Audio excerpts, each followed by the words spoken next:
Alright, we're back again to continue with the peritoneum.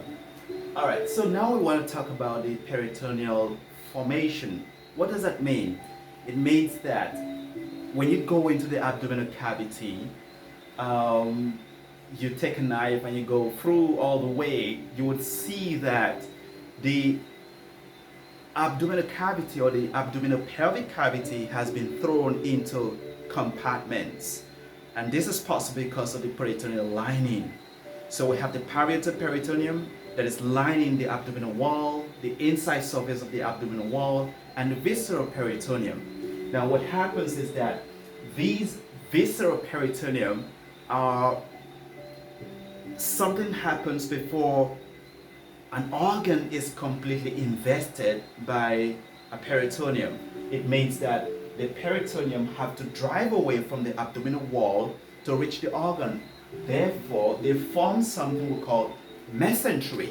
So mesentery drive with them, carry with them neurovascular structures. So arteries and nerves and lymphatic vessels reach these organs that are hanging like that through mesentery. All right. So that's a mesentery, okay? But this mesentery here is kind of different, even though it is carrying the portal triad.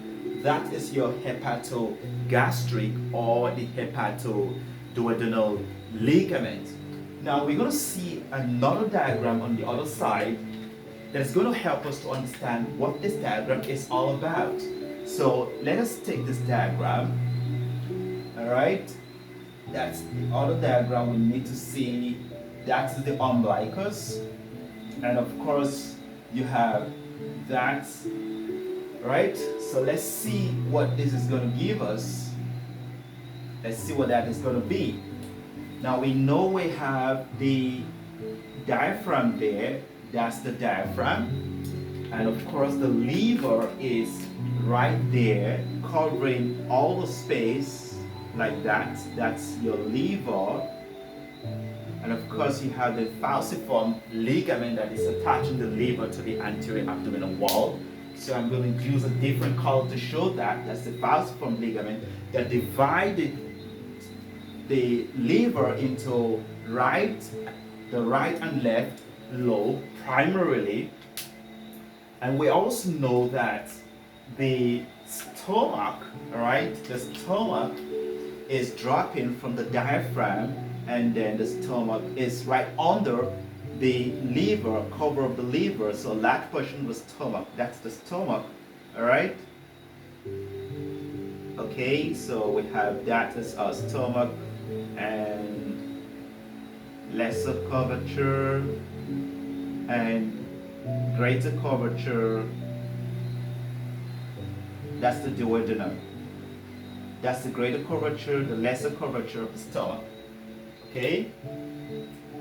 And then you have the intestine.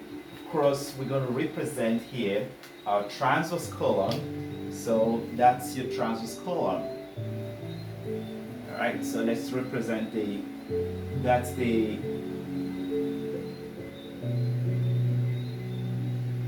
okay, that's the transverse colon. That's the left colic flexure, and that's a descending colon. That's a transverse colon. That's an ascending colon. That's your appendix. That's your sigmoid, and of course that's your rectum. Okay, so here we have, very interestingly, we have some structures here we want to talk about. We want to talk about the omentum and ligaments. So we know what the mesentery are. We say mesentery are peritoneum that reflects from the peritoneum, from the abdominal wall to reach organs. So they carry with them neurovascular structures. So that's a mesentery, and that's the abdomen aorta as it carries mesenteric arteries to reach these intestine. That's the transverse colon. and those are all intestine as well. Okay, that's your stomach that is being invested by your visceral peritoneum. And here we're going to talk about this just a short while, but let us look at these here. So we have ligaments here that's attaching to the lesser curvature. That's the lesser curvature of the stomach. So attaching to the lesser curvature of the stomach to the inferior margin of the liver. And then we have structure that is attaching to the greater curvature of the stomach and drops all the way, covering everything you see here, all right, which we're going to talk about just now. All right, so we now know that this here, all right, is the omentum. So we have a lesser omentum and the greater omentum. The lesser omentum can be divided into two parts. It can be divided into two parts.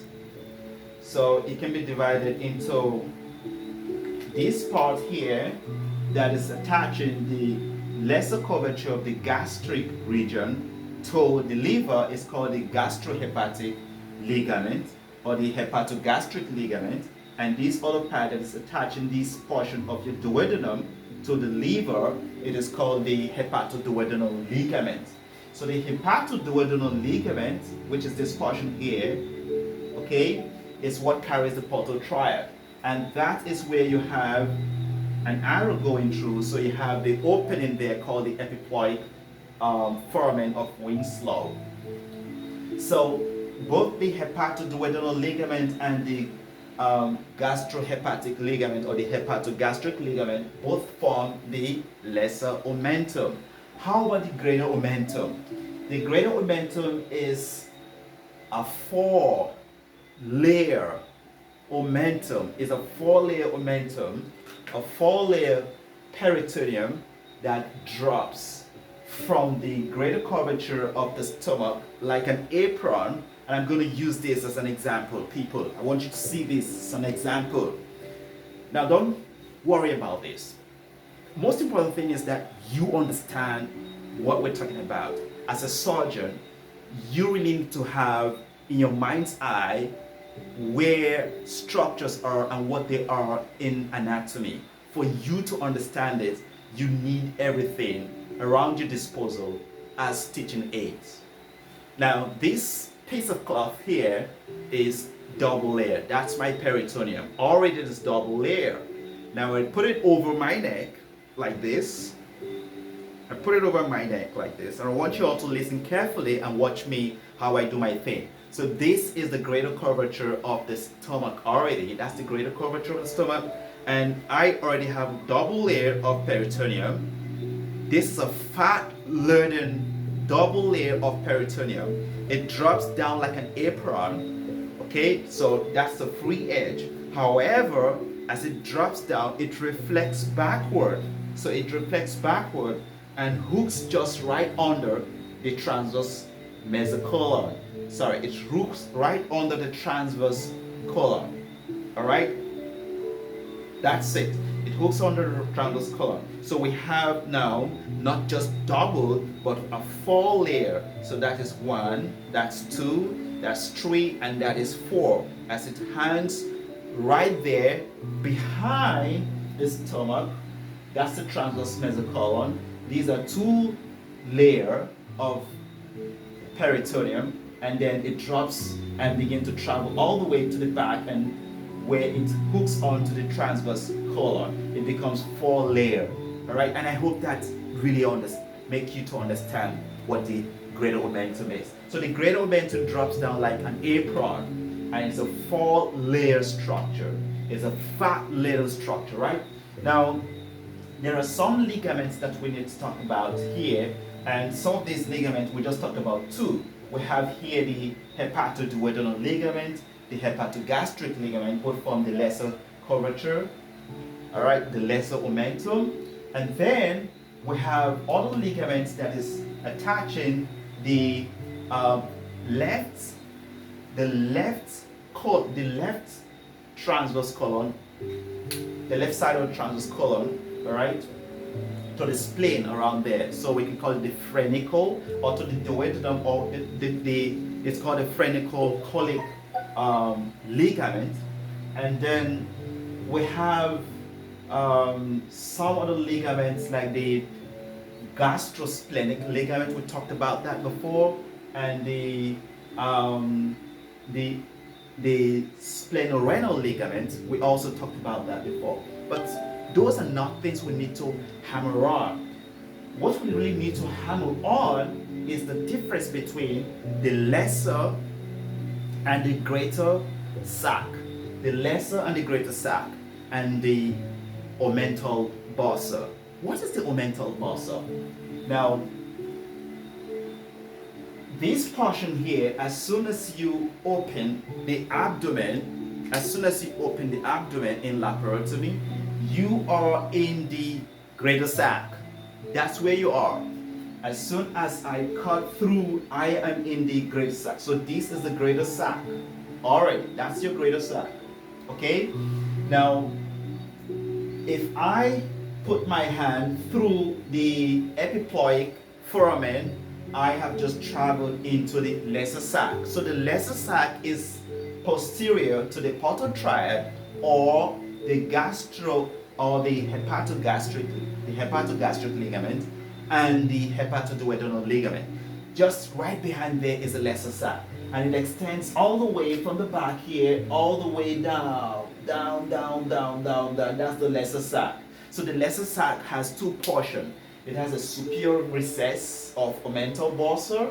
That's the superior recess of omental bursa, and that's an inferior recess of omental bursa. Inferior recess of omental bursa, and that's a superior recess of omental bursa. Okay? Now, these divisions are very, very important for you to know as a surgeon. The other thing we want to talk about is the subdivision of the peritoneal cavity. The peritoneal cavity is divided into two major compartments by a transverse colon. It is divided into a supracolic. So anything above there is supracolic compartment, and here we have the infracolic compartment, right? Now, it doesn't end there. So the other thing now is the mesenteric root. The root of the mesentery, that's the root of the mesentery, divides the inferior mesocolon into a right infracolic gutter. No, a right infracolic space. So that is a right infracolic. That's a right infracolic space. That's the right one, and that's a left infracolic space.